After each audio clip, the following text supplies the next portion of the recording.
والصلاة والسلام على رسول الله صلى الله عليه وسلم وللمطلقات متاع بالمعروف ለተፈቱ ሴቶች በደንቡ መሰረት አስፈላጊው የሆነ ዳረጎት ይሰጣቸዋል ይላል። ሐቀን አለል ሙተቂን ይሄን ማድረግም አላህን በሚፈሩ ሙእሚን ወንዶች ላይ አላህ ዋጅብ አድርጎባቸዋል ይላል ማለት ነው። አላ የሚለው ውጁብን ስለሚያመላክት አላ ኢባዲላሂል ሙተቂን። ስለዚህ ሴቶች ያው የኖሩትን ያህል ኑረው በመሐከላቸው ግጭት ተፈጥሮ መፈታት ከመጣ ነው የሚለው። ያው በሸሪዓ እንደሚታወቀው በመህር ነው የሚገቡት። መህሩ ሙአጀል የሚሆን ሙአጀል ማለት ነው። በመህር መጀመሪያውኑ ካሽ ከፍለህ ጨርሰህ ሊሆን ይችላል፣ ወይም ደግሞ የተወሰነ ጊዜ ሰጣህ ያን በተወሰነው ጊዜ ከፍለ ሊሆን ይችላል። እስከ ፍች ድረስ አልተከፈለም ከሆነ ያ መህሩ ምን ጊዜ መከፈል አለበት። መህሩን ሂሳብ ተጨረስክ በኋላ ይህች ሴት ብዙ አመታት አንተ ጋር ቆይታለች፣ አገልግላለች፣ ቤትክን አጎልምሳለች። ያነ ይህች ሴት ብዙ ንብረት ታፈራችበት ቤት በምትወጣ ጊዜ እሷ ትዳሯ ፈረሰባት ማለት ነው። አንተ ግን እስካሁን አገልግላለች። አሁን በዛ በተደራጀና በተጠናከረ ቤት እንደገና የመረጥካትን አምጥተህ ልትተካ ነው ማለት ነው። እሷ ግን ወደፊት እንግዲህ ነሲብ ነው፣ ምናልባት እድል ከመጣ እንጂ እድል ያለማግኘት አዝማሚያዋ ነው የሚያመዝነው ማለት ነው። ብዙ ጊዜ ለምሳሌ እንደዚህ ሀገር ባህል የተፈቱ ሴቶች በቃ እድል እንደሌላቸው ነው የሚታየው ማለት ነው። ሀገራችን አልহামዱሊላህ ሴት ከመብዛቱ ጋራ ሴት ተፈታችም አልተፈታችም ማንም ሰው ያገባታል። 10 ጊዜ ታገባለች ቢረባም ባይረባም ማለት ነው። እዚህ ሀገር ግን መፈታት ማለት እንደሞት ነው ማለት ይቻላል። የተፈታች ሴት ያላበሰዋ የሞተባቸውም እንደዛው ዙሮ ማያቸው የለም። ይሄ እንዲህ አይነት ባህል አለበት ላይ የሴቶች ፍች በጣም ጎጅ ነገር ነው ማለት ነው። በተለይ ደግሞ ጎስቋላ ቤተሰብና አቅመ ቢስ ከሆኑ ተነጭራሹ ህይወታቸው አደጋ ላይ ይወድቃል ማለት ነው። ተፈተዋል ደግሞ እድል የማገኝ እድል አያገኙም። ከዛ ደግሞ ቤተሰብም ፊት ያዞርባቸዋል፣ የለት ጉርስ እስከ ማጣት ይሄዳሉ ማለት ነው።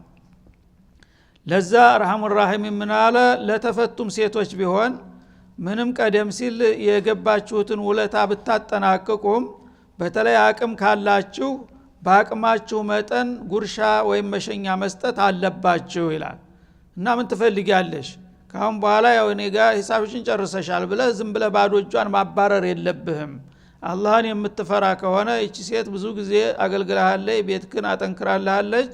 አሁን በምትሸኛት ጊዜ እንዳቅምህ ዳም እንደ ዳህነቱ መካከለኛም የሆነ መካከለኛ መሆኑን አለል ሙስዒ ቀደሩ የሚለው ዝም ላይ ይመጣል መልሶ ማለት ነው። ሀብታምም እንደ ሀብታምነቱ በደረጃው ገምቶ ማንም ሰው ሳያዘውና ሳይከራከረው ራሱን በራሱ መዳኘት አለበት አላህን ፈርቶ ነው የሚለው። እቺ ሴት እንግዲህ 10 አመት 15 አመት አብራ ኑራለች፣ ብዙ አገልግላኛለች። አሁን በመለቃት ጊዜ ባዶ እጇን እንዴት ትሄዳለች ብለህ አንተ ራስህ በህሌናህ መወሰን አለብህ በራስህ ላይ ይላል። እንግዲህ አቅምህ ትልቅ ሀብታም ከሆንክ በሺህ በሚሊዮን የሚቆጠርም ቢሆን ስጣት ማለት ነው ለሷ መቋቋሚያ። ለምን ባዶ እጇን ትሄዳለች በለፋይበት ቤት ማለት ነው። መካከለኛም ከሆንክ ደግሞ በዛው በአቅምህ መጠን ሰው ይሄን ያህል ሰጣት ብሎ ቢናገር ጎረቤት ታዛቢ ይሄን ያህል ከሰጣትስ በቂ ነው የሚለውን ይሰጣታል ማለት ነው። እና የተወሰነ ኮታ የለውም። እንዲሁም ደሃ ከሆነ ደግሞ ከዛችሁ ካለችው የተወሰነች ነገር ቀንጠብ አድርጎ መስጠት ይኖርበታል እንጂ እሱ የሞቀ ቤቱ ተቀምጦ እሷን ነይ ውጪ ብሎ አባሮ ባዶ እጇን ለችግር መዳረግ የለበትም። ይሄንን የማታደርጉ ከሆነ ሙተቅነታችሁ ጥያቄ ላይ ይወድቃል ይላል። ተቅዋ ጋር አያያዘው። ተቅዋ ያላቸው ባሮች ይሄንን ያደርጉታል፣ ይሄን ያላደረጉ ግን ተቅዋ ቢሶች ናቸው በማለት ተቸ ማለት ነው። ስለዚህ የተፈቱ ሴቶችም ቢሆን መህር ካላቸው መህሯ ተከፈለኝ ምንም የለብኝም ማለት የለብህም። እንዳቅምህ የምትችለውን ነገር መሸኛ ጨምረህ መስጠት አለብህ ነው የሚለው ማለት ነው። እና ዋጅብ ነው ወይም ሙስተሐብ ነው በሚለው ብዙ ጭቅጭቅ አለ። አብዛኛዎቹ ሐቀን አለል ሙተቂን የሚለው አገላለጥ ዋጅብነትን ነው የሚጠቁመው የሚለውን ነው የሚያጎለብቱት ማለት ነው። ከዛሊከ ዩበይኑ ላሁ ለኩም አያቲህ እንደዚህ ነው አላህ Subhanahu Wa Ta'ala የመመሪያ አንቀጾችን የሚገልጽላችሁ ይላል። እንግዲህ እናንተ በማህበራዊ ህይወታችሁ አንዱ ሌላውን እንዳይጎዳና እንዳይበድል ሚዛናዊውና ፍትሃዊ የሆኑ ደንቦችን በዚህ መልክ እንደነግግላችኋለን ይላል። ለምን ለዓለኩም ተአቂሉን ለዲናችሁም ለዱንያችሁም የሚበጃችሁን ነገር በአግባቡ ትረዱ ዘንድ በዚህ መልክ ከሄዳችሁ ህይወታችሁ የተቃና ከኔ ጋር የተስማማችሁ ትሆናላችሁ ይላል ማለት ነው። ስለዚህ እንግዲህ ማህበራዊ ህይወት ምን ያህል አሳሳቢ መሆኑን አላህ Subhanahu Wa Ta'ala ብዙ ጊዜ የሚያጨቃጭቁንና የሚያጋጥሙን ነገሮች በየዘርፉ ባጭሩ ዳሰሳቸው ማለት ነው። ቁርአን ይሄን ያህል እንግዲህ ትኩረት ከሰጠና እነዚህን ነጥቦች እንደ መሰረት ካስቀመጠ ሐዲስ ደግሞ እነዚህን እያሰፋና እያብራራ ነው የሚሄደው ማለት ነው። በዛ መሰረት እንግዲህ ባልም ሚስትም ሁላቸውም ራስ ወዳድ መሆኑን ትተው በመከባበርና ሁላች በመደጋገፍ የአላህን ህግ እንዲጠቀሙ ይሄንን ካደረጉ ሙተቅነታቸውን ያስከብራሉ። ዝም ብሎ ለጊዜያዊ ጥቅም ብሎ ግን ሰውየውም እየተስገበገበ እሷን ዝም ብሎ ባዶ እጇን ቢለቃት እሷም ደግሞ የማይገባትን እየጠየቀች ምናልባት ዟሊም ዳኞች ጋር እየሄደች ንብረቱን ዘርፈዋለሁ ይብትል ሁላችሁም ተጠቅዋ ትርቃላችሁና የኔ ህግ ነው የሚበጃችሁ ሐኪም የሆነው ጌታ የሰጣችሁን መመሪያ ተጠቀሙ ይላል ማለት ነው። ከዚህ በኋላ ወደ ታሪክ ይሻገራል ሲያቁ እና ቁርአን እንግዲህ በሁል ጊዜ ከሰው ሰራሽ መጽሐፎች የተለየ ባህሪ ያለው ማለት ነው። በወቅቱ የነበረውን ሁኔታ ነው መሰረት አድርጎ የሚጓዘው። እንግዲህ ነብዩ አለይሂ ሰላቱ ወሰለም ልክ መዲና እንደወረዱ ነው ሱረቱል በቀራ የመጣቸው። በዛ ጊዜ አዲስ እንደ ማህበረሰብ ተመስርቷል። እስላማዊ የሆነ ማህበረሰብ ማለት ነው። አዲስ እስላማዊ መንግስት ተመስርቷል። አዲስ ስርዓት አዲስ መንግስት ያስፈልጋቸው ነበር። ያ ነገር በሚመጣ ጊዜ እለት ተለት ማህበረሰቡ እንቅስቃሴ ጋር ነበር የሚሄደው ማለት ነው። ዛሬ እንግዲህ በቀን ስንት ነገሮች ይከሰታሉ። በማህበራዊ ጉዳይ አንድ ነገር ይከሰታል፣ በኢኮኖሚ ጉዳይ አንድ ጉዳይ ይመጣል፣ በወታደራዊ ጉዳይ አንድ ጉዳይ ይመጣል። በታሪክ መልኩ በሚከሰተው ነገር ላይ ወዳውኑ ቶማታ እጅ በእጅ መልስ ይሰጥ ነበር ማለት ነው። ወህይ በሚያስፈልጋቸው ነገር ሁሉ በሚነሳው ጥያቄ ሁሉ ሰዎች የተለያየ ጥያቄ ይዘው ይመጣሉ። ያንን ነው መሰረት አድርጎ የሚጓዘው እንጂ የሰው ሰራሽ መጽሐፍ ከሆነ ግን አንድ ርዕስ ያስቀምጣል። በዛ ርዕስ ስር ንዑሳኑ ርዕስ ተዛማጅ ነገሮችን እየተነተነ ይቀጥላል። ቁርአን ግን የዚህ አይነት ህግን አይቀበልም ማለት ነው። አጠቃላይ የጌታንና የባሮቹን ግንኙነት ይጠብቃል መሰረቱን። ከዛ በኋላ ግን የዕለት ተዕለት እንቅስቃሴዎች ጋር ነበር ይሄድ የነበረው ማለት ነው።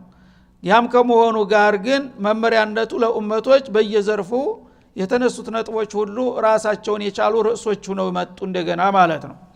ስለዚህ አሁን ወደ ታሪክ ይሻገራል። በቀጥታ የኛን ህይወት ማህበራዊ ጉዳያችንን ሲመለከት ከቆየ በኋላ ባልታሰበ ፍጥነት ቀጥታ ወደ ኋላ ተመልሶ ብዙ ሺህ ዓመታት ያለፋቸው ታሪኮችን ይጠቅስልናል ማለት ነው። ምን አለ አለም ተራ አየህን ወይም አለም ተዕለም አታውቅምን እንደማለት ነው። ረአ بمعنى علم ይመጣልና ማለት ነው። አለም ተራ الى الذين خرجوا من ديارهم وهم ألوف እነዚያ መኖሪያ ሀገራቸው በብዙ ሺህ የሚቆጠሩ ሆነው ስደት የወጡትን ሰዎች አያቸውን? የነሱን ታሪክ በህሊና አይንህ ዳሰስክን ማለት ነው። በዛ ጊዜ ነብዩ አልነበሩም። በዛሂር አይናቸው ሊያዋቸው አይችሉም ማለት ነው። ግን የነዛን ታሪክ የማህደር ቃኝኸው ወይ በህሊና አይንህ ማለት ነው። እንግዲህ ይሄንን ነገር ያነሳበት ምክንያት አለው። ወደፊት ሊለው የሚፈልገው ነገር ስላለ ለዛ እንደ መንደርደሪያ ነው ማለት ነው። አለም ተረ ኢለ الذين خرجوا من ديارهم አለም ተዕለም ያ ረሱላና መልእክተኛችን ወይ አታውቅምን ይላቸዋል። ኢለ الذين خرجوا ወደ ወጡት ሰዎች من ديارهم ከመኖሪያ አገራቸው ከከተማቸው ማለት ነው። ወሁም ኡሉፍ እነሱ በብዙ ሺህ የሚቆጠሩ ሆነው ለምንድነው የወጡት? ሐዘረ الموت ሞትን ሊጠነቀቁ ይላል። ሞትም የሌለበት ሀገር እንሂድ ብለው አገራቸው አካባቢ ሞት ሲያጠቃቸው በሽታ ሲበዛባቸው ይሄን ሀገር ለቀን ሞት የሌለበት ሀገር መሄድ አለብን ብለው ተሰደው ሄዱ። በብዙ ሺህ የሚቆጠሩ ህዝቦች ይላል። እና እንዳሰቡት ግን አልተሳካም ተቃራኒውን ያገኙት ማለት ነው فقال لهم الله موتوا እዛ አዲሱ ሀገራቸው እንደደረሱ አላህ ሙቱ የሚል ትእዛዝ ሰጣቸውና እስከዛሬ እየተንጠባጠቡ ኖርማል ነበር የሚሞቱት አሁን ግን በጅምላ በአንድ ቀን የማለቅና ቀባሪ የማጣት እድልም አጋጠማቸው ማለት ነው እና አልሐዘር ላ يغني من القدر የሚባለው ከዚህ አይነቱ አንቀጽ በመነሳት ነው ጥንቃቄ የአላህን ውሳኔ ሊቀድም አይችልም ማለት ነው ስለዚህ ሰዎች ሞት ያለ ነው ኩሉ ነፍስን ዛኢቀቱል መውት ተብሎ ቁርጡ ተነግሮታል በምድር ላይ ያሉ ፍጡሮች ሁሉ ጊዜ እድሜያቸው ታለቀ ማህድ አለባቸው ለቀጣው ትውልድ ያስወረሱ ማለት ነው እነዚህ ሰዎች ግን በቁንጥላ አስተሳሰባቸው ብስለት የጎደላቸው ይመስላሉ በኒ እስራኤሎች ናቸው በመሰረቱ አካባቢ እንግዲህ በሽታ ወረርሽ በሽታ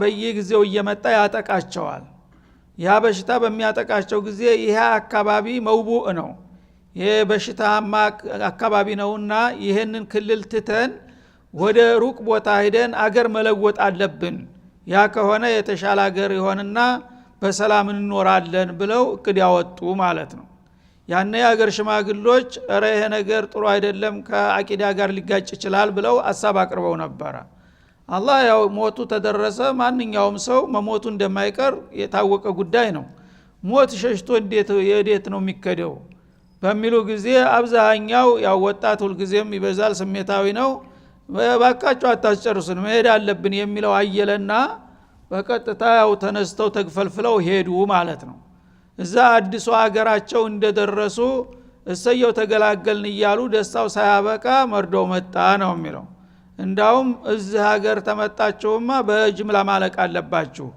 ተብሎ ትእዛዝ ተሰጣቸው በመም ሳይሆን በትእዛዝ አሁን ደግሞ ማለት ነው ሙቱ ተብሎ ታዘዙ ጌታ ታዘዘ ምን ማድረግ ይችላል ሱብሃንአላህ እና በዚህ መልክ አለቁ ባንድ ጊዜ ማለት ነው ኡሉፍ እያላቸው ነው በቀጥታ ምን ያህል እንደሆኑ ባይገልጣቸውም ብዙ መሆናቸውን ጠቆመ ማለት ነው ወሁም ኡሉፍ በብዙ ሺህ የሚቆጠሩ እና ሙፈሲሮች ምን ያህል ሊሆኑ ይችላሉ በሚለው ያው መላምታቸውን ሰጥተዋል ማለት ነው በሺዎች የሚቆጠሩ መሆኑ እንደተጠበቀ ሆኖ ስንት ሺህ ነው ሽም እኮ ገደብ አለው ስንት ሺህ መባል አለበት ወደሚለው ሲመጡ ታናሽ የተባለው ቁጥር 4000 ነው ማለት ነው 4000 ናቸው የሚለውን ብዙዎቹ እንትን ይሉታል ይመርጣሉ ከዛ በላይ እስከ 12000 ናቸው የሚል መጥቷል ማለት ነው ኡሉፍ የሚለው የአልፍ ጀምዕ ስለሆነ ክፍት ነው ፈለገውን ያህል ሊሄድ ይችላል የሚከለክለው እስከሌለ ድረስ ማለት ነው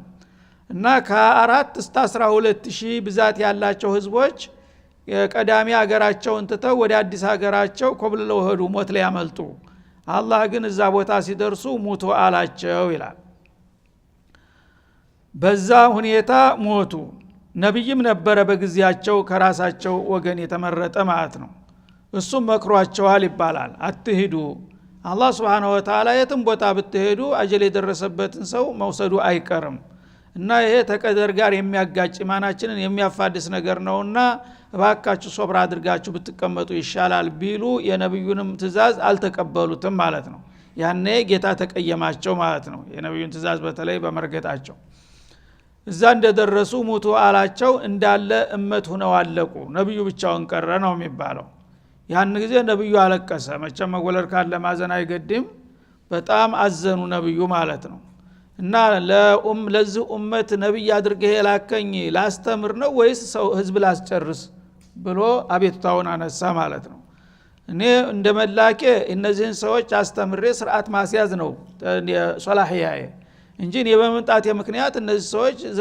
የዘራቸው መጥፋት የለበትም እባክህ ለኔ ስትል መልስልኝ ብሎ ዱዓ አደረገ ማለት ነው ያኔ አላህም ቀድሮት ነበርና የነብዩን ዱዓ ሰበብ በማድረግ እንደገና አላህ Subhanahu Wa Ta'ala ርህራሄ ሊያደርግላቸው ነው ማለት ነው ሙቱ ካላቸውና ተረገፉ በኋላ የተወሰነ ጊዜም ታስቆጠሩ በኋላ አስከሬናቸው በስብሶ አጥንታቸው ሙሉ ተበታትኖ ነበር ثم احياهم እንደገና በቅጽበት على كل شيء قدير የሆነ ጌታ ነብዩ የየው ብሎ አልቅሶ ሲለምነው በቃ ይመለሱልህ ብሎ እንደገና ፍቃዱን ሰጠና እንዲድኑ አደረጋቸው ይላል ለምን ኢነላህ ለዙ ፈድሊን ዐለ الناس አላህ Subhanahu Wa Ta'ala በሰዎች ላይ የትሩፋት ባለቤት ነው።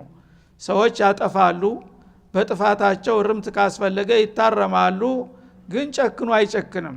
እንደገና አሁን እነዚህ ሰዎች አለቀላቸው ከተባሉ በኋላ ደግሞ ባልተጠበቀ መልኩ እንደሞቱ ባልተጠበቀ መልኩ ደግሞ እንደገና ወደ ህይወት መልሰው እንዲመጡም ተፈቀደላቸው። ወላኪን አክثر الناس لا يشكرون ግን ብዙዎቹ ሰዎች የጌታን ትሩፋትና ዋጋ አያመሰግኑም እንጂ እኔ ምን ጊዜም ጨክኝ አልጨክንም በሰዎች ላይ ነው የሚለው አላህ Subhanahu Wa Ta'ala። ይሄ እንግዲህ በታሪክ የተዘገበና የተረጋገጠ ጉዳይ ነው ማለት ነው። በሺህ የሚቆጠሩ ህዝቦች ሞት ፈርተው አገራቸውን ለቀው ሄደው አዲሱ አገራቸው ላይ እልቂት እንዲያጋጠማቸውና እንደገና ወደ ህይወት ተመልሰው እንደመጡ ከዛ በኋላ እንደገና ወልደው ከብደው ዘር አትርፈው ነው የሄዱት ማለት ነው በመደበኛ እድሜያቸው። ይህንን እንግዲህ የጠቀሰበት አንደኛ ወደፊት ለሚለው ነገር አንድ ሰው አላህ ሙት ካለው የጌታ ውሳኔ የሚገታው ነገር የለም። ስለዚህ እኔ ምናልባት በአንድ ጉዳይ ሞት በሚያስከትል ነገር ባዛችሁ እንሞታለን ብራችሁ እንዲያትፈሩና የነዛን ሰዎች ስተት እንዲያትደግሙ ብሎ ለዛች መንደርደሪያ ለማድረግ ነው። ወቃቲሉ ነውና ቀጥሎ ማለት ነው ጂሃድ ሊያዝ ነው። ጂሃድ በሚታዘዝበት ጊዜ እንዴት እልቂት መጣብናል፣ እንዴት አርገን እንሞታለን፣ ልጆችን ቤተሰቤን ሚስቴን ትቼ ብለህ እንትን እንዳትል። ሞት ፈርተው የሸሹም እኮ በአንድ ጊዜ በጅምላ አልቀዋል። ይሄንን ወቅ ተፈለኩኝ ይጠርጋለሁኝ በማለት መግቢያ ሊያደርገው ነው ማለት ነው። በሌላው በኩል ደግሞ ሰው ከሞተ በኋላ አይነሳም የሚል የጅሎች አስተሳሰብ አለ ምን ጊዜም ማለት ነው። ማን ሄዱ አየው እያሉ እንዳውም ይከራከራሉ ሽንታቸውን ገትረው። ሰው ተሞተ በኋላ በቃ አባቶቻችን ቅድመ አያቶቻችን ሞቱ አይደለም የታል የመጡት ለምን እነሱን አታመጡልንም እያሉ ይከራከራሉ። በታሪክ እንዲያልተከሰተ አድርገው ማለት ነው። ታሪክ ስለማታቅ መሀይም ስለሆንክ እንጂ በታሪክ እኮ ብዙ ሰዎች በተለያየ ዘመን ሙተው ተነስተዋል። እንዳውም የተለያየውን የተቆራራጩን ተውና በአንድ ጊዜ ባይገርም በሺህ የሚቆጠሩ ህዝቦች በጅምላ አልቀው በጅምላ እንዲነሱም ተደርገዋል። አልሰማህም እንጂ ታሪክማ ይሄን ያረጋግጥልሃል ለማለት ለባዕት ሰው ተሞተ በኋላ ለመነሳትም ማስረጃ አደረገው ማለት ነው። ግን አላህ እንደዚህ አይነት ነገር እርምጃ የተወሰደባቸውን ሰዎች እንደገና ዳኑ ተመለሱ ብሎ በሚመልሳቸው ጊዜ ትልቅ ትሩፋት ነው የዋለላቸው። ይህንን ውለታ በዋጋ ሊገዛ የሚችል ነገር አይደለም። እንኳን በሺህ የሚቆጠሩ ህዝቦችን አንድን ሰው ከሞተ በኋላ ማስነሳት ማለት ታላህ በስተቀር ማንም ሊያደርገው የሚችል ነገር አይደለም ማለት ነው። ይህን የሚያሉ ውለታውን ሌላቸው ግን ብዙዎቹ አያመሰግኑኝም ማለት ምስጋና ይገባው እንኳን ማለት ትልቅ ነገር ይሆንባቸዋል። ግን በፍጡር ደረጃ ይህን ማድረግ የሚችል ቢኖር ኑሮ መላይን ይዝቅበት ነበረ ማለት ነው። አመሰግናለሁ ማለት ብቻ ሳይሆን እናንተ ግን እንደዚህ አይነት ውለታዎችንም እየዋልኩላችሁ ምስጋኔን ትነፍጉኛላችሁ፣ ብዙዎቹ አታመሰግኑም። ይህን አይነት ትልልቅ እንኳ አስገራሚ ታሪክ እየሰራን ማለቱ ነው። ከዚያ በኋላ ወደ ተፈለገው ርዕስ በመሻገር ወቃቲሉ ፊ ሰቢልላህ። ስለዚህ ህይወትን ብትወዷትም እናንተ ብትወዱም ጌታ ካለ በማንኛውም ምክንያት ልትሞቱ ትችላላችሁና ዝም ብላችሁ ተምትሞቱ ዋጋቢስ በሆነ ሞት አንድ አላማ ባለው ነገር ብትሞቱስ ምን ይመስላችኋል? አላማ ያለው ቅዱስ ሞት አለ፣ ዝም ብሎ መብከት አለ። ስለዚህ ሞት ካልቀረ የትኛው ይሻላል? ዋጋ ያለው ክብር ያለው ዝና ያለው ታሪክ ያለው ሞት ይመረጣል አይደለም እንዴ? ስለዚህ ቃቲሉ ፊ ሰቢልላህ አጀል ከደረሰ መሞትህ የማይቀር ከሆነ ዋጋ ያለው ሞት ብትሞት ምን ይጎዳሃል? እና እሱ ዋጋ ያለው ሞት ማለት በአላህ መንገድ በመታገል መውደቅ ነውና ይላል ማለት ነው። ይሄኛው ታሞ የሞተው ዝም ብሎ ሞተ፣ ምንም ለሞቱ ዋጋ የሚያገኝበት ነገር የለም። ለአላህ አላማ መሳካት ለተውሂድ ብሎ የሚሞት ሰው ግን ሞቱ ለዛሂሩ ተዚች ምድር ቢለይም ወላ يحسبن الذين قتلوا في سبيل الله امواتا بل احياء عند ربهم يرزقون ብሏል አላህ። ልዩ የሆነ ዘላለማዊ ህይወት ያገኛሉ በእኔ አላማ ላይ የሚወድቁ ሰዎች ብሏል። የዚህ አይነት ሞት ብትሞቱ ይመረጣል መሞታችሁ ካልቀረ ይላል ማለት ነው። ወዕለሙ ወቁ አን አላህ ሰሚዑ لكل ما يقال። የሚባለውን ነገር ሁሉ አላህ ሰሚ ነው። አሊሙን ሊኩሊ ማ ይቁሶድ ለሚታሰበው ነገር ሁሉ ደግሞ ጥልቅ አዋቂ የሆነ ጌታ ነውና በዚህ መልክ ለኔ አላማ ብትወድቁ እኮ በጣም ዘላለምና ቋሚ የሆነ እድል ልታገኙ ትችላላችሁ፣ ዝም ብላችሁ እንደ አህያ ተምትበክቱ ይላል አላህ Subhanahu Wa Ta'ala። ስለዚህ እንደ ጦርነት ሲነሳ ሰው ህይወቱን ከመውደዱ የተነሳ ህይወት የባጭር ልቀጭ ነው ብሎ ነው የሚጨነቀው ያለው ማለት ነው። ልጆች አሳዳጊ ሊያጡ ነው የሚለው፣ ቤቴ ንብረቴ ሊቀር ነው ሊወድም ነው ብሎ ነው የሚያዝነው። ይሄ ነገር አጀል ከደረሰ ጦርነትም ባይደረግ እኮ በተለያየ መልክ እልቂት ሊመጣ ይችላል። አንዳንድ ጊዜ የሚጠርግ ወረርሽኝ ይመጣል፣ በሺ የሚቆጠረውን ህዝብ አንድ ጊዜ። አንዳንድ ጊዜ ደግሞ ጦርነትም ይመጣል፣ አንተ ብትፈራውም ገፍቶ ይመጣል ጥላት ማለት ነው። አንዳንድ ጊዜ ችግር ይመጣል እና ያ ቢቀር ደግሞ ኖርማሉ ሞት ሁልጊዜም ይጠርጋል፣ በየቀኑ ሰው ይሞታል አይደለም እንዴ? ይሄ ነገር እንግዲህ እስካልቀረ ድረስ አላማ ያለውና ዋጋ የሚያወጣ ሞት ብትሞቱ ይሻላል ነው የምለው። እኔ የምመርጥላችሁ ይሄን ነውና በአላህ መንገድ ብትታገሉ ጥሩ ነው። ሞት ፈርታችሁ ከሆነ ሞት በመፍራት የሚመለጥ ነገር አይደለም እና ሞት ለፈራውንም የደፈረውም እኩል ነው። የሸሸውንም ሰው የሸሸም አያመልጠውም፣ የደፈረም ያለ ጊዜው አይወስደውም ማለት ነው። ስለዚህ ሞትን ፈርታችሁ አላማ ቢስ መሆን የለባችሁምና ይልቁንስ ዋጋ ያለው ሞት ብትሞቱ ይሻላል።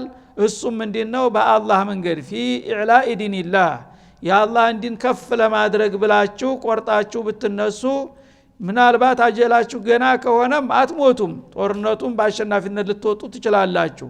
ከሞታችሁም ደግሞ ዋጋ ቢስ አልሆናችሁም፣ ዝም ብላችሁ ልትሞቱ የነበረውን በጥሩ ዓላማ ላይ ስለወደቃችሁ ያ ዘላለማዊ ጽድቅን ታገኙበታላችሁና ይሄን አውቃችሁ በእኔ መንገድ ብትታገሉና ብትወድቁ ነው የሚመረጥላችሁ ይላል ማለት ነው። ከዛ ያው ጦርነት በሚነሳበት ጊዜ ለጦርነት ስኬት የተለያዩ ቅድመ ዝግጅቶች አስፈላጊ ነው። እሱም ምንድነው? ገንዘብ ወሳኝ ነው ማለት ነው። ጦርነት ላይ ገንዘብ ትልቅ ወሳኝ ነው። ስለዚህ ብዙ ጊዜ ስለ ጂሃድ በሚያወሳ ጊዜ አላህ Subhanahu Wa Ta'ala እንዳውም ማስቀድሞ ገንዘብን ነው የሚያነሳው። ወቃቲሉ ፊ ሰቢልላህ ታላ በኋላ ቢአምዋሊኩም ነው መጀመሪያ የሚመጣው። ቢአምዋሊኩም ወአንፉሲኩም ነው የሚመጣው። ገንዘብ ይቀድማል ማለት ነው። ምክንያቱም አንድ ሰው ጦርነት በሚሄድ ጊዜ ትጥቅ ያስፈልገዋል፣ መሰልጠን ያስፈልገዋል፣ ስንቅ ያስፈልገዋል። እነዚህ ነገሮች ሳይሟሉ ዝም ብሎ ከሄደ ሄዶ ያው መታረር ነው የሚጠብቀው ማለት ነው። ስለዚህ ለዛ ለጦርነቱ ውጤት ቅድመ ሁኔታ ወሳኝ ነው፣ ትጥቅና ስንቁ ማለት ነው። ያ ትጥቅና ስንቅ ደግሞ በገንዘብ ነው የምታመጣው ማለት ነው።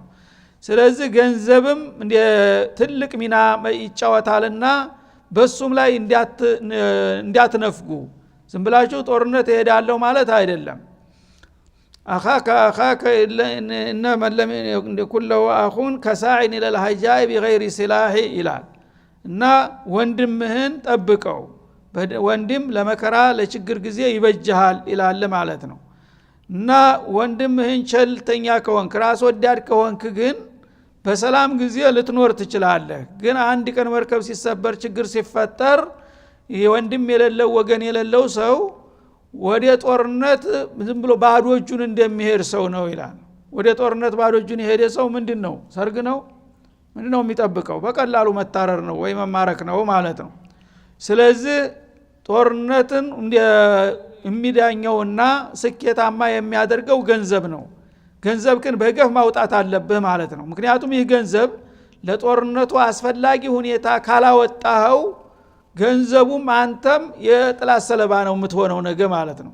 ዛሬ ተዘጋጀህና አስፈላጊውን ነገር ካደረክ በገንዘብህ አትራፊ ትሆናለህ፣ እንደ ንግር ነው ማለት ነው። ምክንያቱም አንተ ታጥቀሃል፣ ተዘጋጅተሃል፣ ተሰንቀሃል፣ ሁሉን ነገር አሟልተህ ተሄድክ በዲል ትወጣለህ። የዛ ጊዜ ጥላትን አሸንፈ ገንዘቡን እንደገና በእጥፍ ትጨምራለህ። የወጣው ወጭ ብቻ አይደለም ማለት ነው። ግን ዝም ብለህ እየተንቀባቀብክ ገንዘቤንም አላወጣም ያው ልጆች ምናልባት የሙቼ ከቀረው በምን ያድጋሉ ምናምን ብለህ ባዶ እጅህን ዝም ብለህ ወይም በቂ ያልሆነ መሳሪያ ይዘህ አሮጌ መሳሪያ ይዘህ ተንገፋግፈህ ብትሄድ እዛ ትታረዳለህ። አንተን አሸነፈ ማለት ጥላት እቤት ድረስ ይመጣል ማለት ነው። ያ ሱቁ ኢማራው ሰያራው በሙሉ ተጭኖ ይወሰዳል ማለት ነው። ያኔ ገንዘቡም አንተም አልተረፍክም። ስለዚህ በገንዘባችሁ ላይ ገንዘብ በጣም የምትቆጠቁጥና የምታሳሳ ከመሆኗ የተነሳ በጣም አማላይ በሆነ መልኩ ይገልጣል ገንዘብን ለማስወጣት ማለት ነው። ገንዘብ የማስወጣት ችሎታ ቅስቀሳ አላህ Subhanahu Wa Ta'ala ያቅበታል እንዴት አድርጎ እንደሚቀሰቅስ ማለት ነው። ምክንያቱም ገንዘብ ሲባል ሁሉ ሰው ይደነግጣል። ይህችን ነገር ግን የተሻለ ነገር እንደሚያገኝባት ካወቀ እንደምንም ብሎ ጥርሱን ነክሶም ቢሆን ያወጣታል ማለት ነው። ስለዚህ ምን አለ በልዩ ቅስቀሳ من ذا الذي يقرض الله قرضا حسنا ለመሆኑ ከገንዘቡ ለአላህ መልካም የሆነ ብድር የሚያበድር ጎበዝ ማን ነው ይላል። ጨረታ ማለት ነው። እና ለአላህ የሚያበድር እንዴ ለአላህ ማበደር ማለት ራሱ ትልቅ ክብር ነው። ምን ያህል ሀብታም ባለጸጋውኛለሁ አላህን ማበደር ከሆንኩኝ ይሄን የመሰለ ዝና ይሄን የመሰለ ክብር እኔ እኮ ለአላህ የማበድር ነኝ ልል ነው ማለት ነው። ይሄ ክብር ሰጠ ማለት ነው። ለኔ አላማ እኮ አንድ ነገር አወጣህ ማለት ለኔ አበደርክ ማለት ነው። ለኔ አግነ ለአግኒያ ለሆነ ጌታ የሚሰጥ ሰው ይሄ መጨረሻ ቸር ማለት ይሄ ነው ማለት ነው። ምን አይነት ጎበዝ ነው ይሄን የሚያደርገው ይላል ሞራልን ለማነሳሳት ማለት ነው። ይሄን ሲባል ግን አላህ ችግረኛ ነው ተናንተ ፍርፋሪ ሳንቲም ይለቅማል ማለት እንዳይመስላቸው ደግሞ በሌላ ቦታ ምን ይላል من يقرض غير عديم ولا ظلوم ይላል በሐዲስ አልቁርስ። እና ላልቸገረው የሚያበድር ለማይበድል የሚቸር ማን ነው ይላል ማለት ነው። እኔ አቅሪዱላህ ቀርዶን ሐሰና ማለት ለእናንተ ክብር ልሰጥ ነው። እናንተ እንደባለጸጋ አድርጌ እኔ እንደለማኝ አድርጌ የቀረብኩት ክብር ልሰጥ ሞራላችሁን ልገነባ እንጂ እውነት አጥቻ አይደለም። እናንተም ገንዘባችሁም የኔ አይደላችሁም እንደ ይልሃል እንደገና ማለት ነው። እና غير ظلوم ولا عدو ሰው ብድር ሲጠይቅ ከሁለት አንዱ ነው የሚሆነው ማለት ነው። አንደኛ ሚልሰው የሚቀምሰው ያጣ መናጢ ችግረኛ ነው። ያ ባካችሁ ወገኖቼ እንደዚህ ሆኜ ያለቃቀሰ እንትን የሚለው ችግሮት ነው ችግሩ ነው የሚያስለፈልፈው ማለት ነው። ሁለተኛ ደግሞ መልቲ ተንኮለኛ ነው። አንዳንድ ጊዜ ሳይቸግረው የችግረኛ መስሎ የልመና ቃላቶችን ከሽኖ አዘጋጅቶ ይለምናል። ታንተ የበለጠ ባንክ ውስጥ ስንት ገንዘብ አለው ማለት ነው። ይሄ ዟሊም ነው ማለት ነው። እንደገና በድሮት ያበቃ ብድሩንም አይመልስ በተለያየ ምክንያት እንደዚህ ነው እያለ ያሻሃል። በመጨረሻ ተስፋ ቆርጠህ ትተዋለህ ማለት ነው። እንደዛ አታላይ አይደለሁም ይላል አላህ Subhanahu Wa Ta'ala። ተካቸዋለሁኝ ብዬ በዱንያም በአኺራም የገባሁትን ቃል በምንም አይነት ፍንክቻ አልልም። መጀመሪያውንም ቸግሮኝ አይደለም የተበደርኩት እናንተን ልፈትን እንጂ እንደገና ካበደራችሁ በኋላ ደግሞ ይበላናል ሸጉደናል ብላችሁ እንዳትፈሩ እርግጠኛ ነኝ በብዙ ጥፍ ነው መከፍላችሁ ይላል ማለት ነው። አضعف مضاعف አድርጎ እና ስለዚህ አላህ Subhanahu Wa Ta'ala እንግዲህ ይሄን የፊ ሰቢልላህ የሚባለውን ነገር በህይወትም በገንዘብም ምን ያህል አስፈላጊ መሆኑን ነው በስልታዊ መልክ የሚቀሰቅሰንና የሚያግባባን ማለት ነው። هذا وصلى الله وسلم على النبي وعلى اله